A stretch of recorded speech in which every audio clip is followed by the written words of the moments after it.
Hello everyone, welcome to Social and Salish. In this video, we are going to have a discussion on the Stinger missile. Recently, एक article the first post में आया था जिसमें की बात की गई थी कि जो नाटो है, नॉर्थ अटलांटिक ट्रीटी ऑर्गेनाइजेशन, तो उसने ना एक कॉन्ट्रैक्ट साइन किया है अपनी मेंबर कंट्रीज के साथ ताकि जो स्टिंजर मिसाइल है उसका प्रोडक्शन बढ़ाया जा सके। क्यों बढ़ाना जरूरी है? क्योंकि कुछ जो कंट्रीज है नाटो की उनके टसल चल रहे हैं, जैसे कि सबसे ज्यादा अभी जो लड़ाई चल रही है वो चल रही है यूक्रेन वर्सेस रशिया।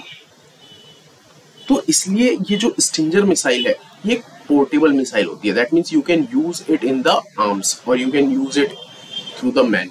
ओके, इसे मैन पैड्स भी कहा जाता है। अब ये टॉपिक इसलिए रिलेवेंट हो जाता है क्योंकि 2018 में यूपीएससी ने एक क्वेश्चन पूछा था with respect to the third, that is the missile defense system of the United States of America. So that's why it is relevant. तो इसलिए हमें इसमें जितनी चीज एग्जाम पॉइंट ऑफ व्यू से रिलेटेड है वो समझना जरूरी है। तो चलिए समझने की कोशिश करते हैं कि क्या क्या इसमें आर्टिकल में दिया गया था और एग्जाम पॉइंट ऑफ व्यू से क्या क्या जरूरी है। तो ये आर्टिकल था that NATO recently signed a $700 million deal with the member countries to produce more Stinger missile. तो अब मिसाइल के बारे में समझने की शुरुआत करते हैं।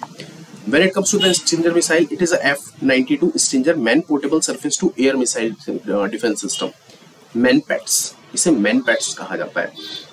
That means Man Portable Surface to Air Missile Defense System. Okay, आप ये फोटो में देख सकते हैं, एक जो पर्सन है, आर्मी पर्सनल है, वो खुद यूज कर रहा है इस मिसाइल का। इसके लिए कोई लॉन्चर, मतलब बहुत बड़ा लॉन्च पैड नहीं चाहिए। सिंपल जो लॉन्चर है, it is in the portable format, so that's why it is known as the MANPADS. ये चीज हमें याद रखनी है। अब बात आती है कि इसका इंसेप्शन की, ये कब यूएस आर्मी में आया और कौन कौन सी कंट्रीज हैं जो इनका यूसेज करती है।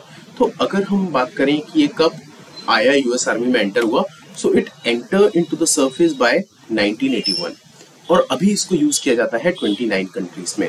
और मेजरली इसका यूज जो किया गया है ना, वो किया गया है इराक वॉर में, जो यूएस का इराक के साथ वॉर हुआ था, साथ ही साथ जो अफगानिस्तान में वॉर हुआ था यूएस का, उसमें भी इसका यूसेज हुआ है और नाटो कंट्रीज इसका यूज करती हैं। ओके, अब हम समझने की कोशिश करते हैं कि इसको प्रोड्यूस कौन करता है। दो इट इज नॉट रिलेवेंट और it is not important, okay, but जान लेते हैं।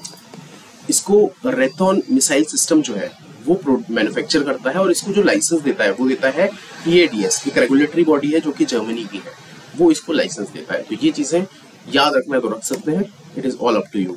अब बात आ जाती है इसके फीचर्स की। So when it comes to the feature of the Stinger missile, सबसे पहले जानना है 1.52 मीटर लॉन्ग होता है, छोटा होगा, एंड 70 mm डायमीटर होता है, 10 सेंटीमीटर के फिन्स होते हैं, and when it comes to the weight, light weight 15 kgs का होता है।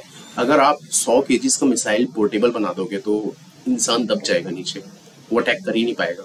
ओके, सो ये सिर्फ 15 kgs का होता है मिसाइल, ये हमें याद रखना है। And when it comes to its launcher, it is reusable. Okay, target and forget type का इसमें होता है कि एक बार आप जिसको टारगेट कर रहे हैं उस टारगेट में गया एंड फॉरगेट। ओके, तो ये चीजें हमें याद रखना है।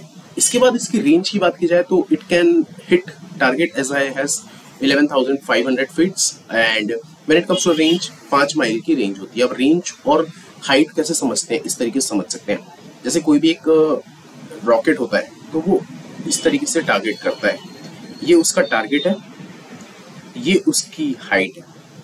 तो ये जो हाइट है ना वो है 11,500 और ये जो रेंज है वो है 5 मील।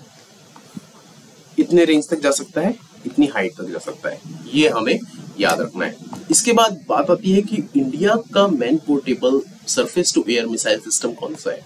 ये इस आर्टिकल में दिया नहीं था, बट हमें जानना जरूरी है कि इंडिया का surface to air missile portable system कौन सा है। तो ये है VSHO RADS। ओके, ये बनाया है DRDO ने और इसको जो प्रोड्यूस करते हैं वो अडानी डिफेंस है, वो प्रोड्यूस करता है। सो that's why it is in news. दो आर्टिकल में दिया नहीं था, बट समझने की कोशिश कर लेते हैं। ये है इंडिया का सिस्टम जिसको कि आप देख सकते हैं। Okay, let me play a clip.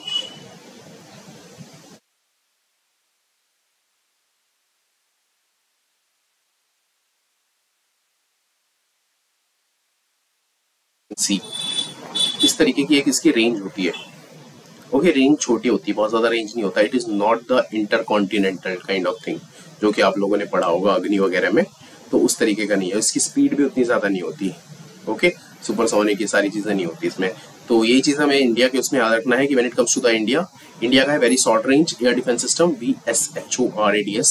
Okay, it is a 4th generation. When it comes to the missile और डिफेंस इक्विपमेंट्स होते हैं उसमें भी जनरेशन होता है, 1st generation, 2nd generation, 3rd generation. तो it is a 4th generation kind of warfare things. Okay, तो ये हमें याद रखना है। इसको डेवलप जो किया है उसे किया है research centre Imarat RCI and जो रिसर्च लैब है किसके अंदर, DRDO के अंदर है।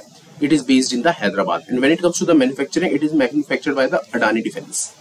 तो ये कुछ चीजें हमें याद रखनी है। अब एक PYQ देख लेते हैं जो कि 2018 में आया है। इस तरीके का ही क्वेश्चन पूछा गया था, दैट्स व्हाई मैंने ये टॉपिक जो था दो द हिंदू में नहीं आया था, ये टॉपिक था द फर्स्ट पोस्ट में, बट इस तरीके के क्वेश्चन आए, दैट्स व्हाई मैंने इन चीजों को कवर करने की कोशिश की है। तो ये क्वेश्चन था that what is a terminal high altitude air defence system that is also known as the THAAD।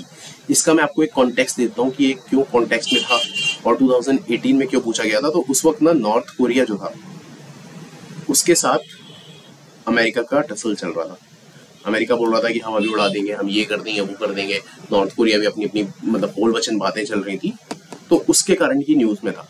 तो इसका जो ऑप्शंस थे ना वो इस तरीके से, पहला था कि it is an Israeli radar system, second India's indigenous anti missile programme, third था America's anti missile system and fourth था defence collaboration between the Japan and South Korea. तो इसका आंसर था अमेरिकाज एंटी मिसाइल सिस्टम। अब आपको मुझे ना बताना है कि इजराइल का रडार सिस्टम कौन सा है, बता सकते हैं आप? आयरन डोम के बारे में सुना है थोड़ा बहुत?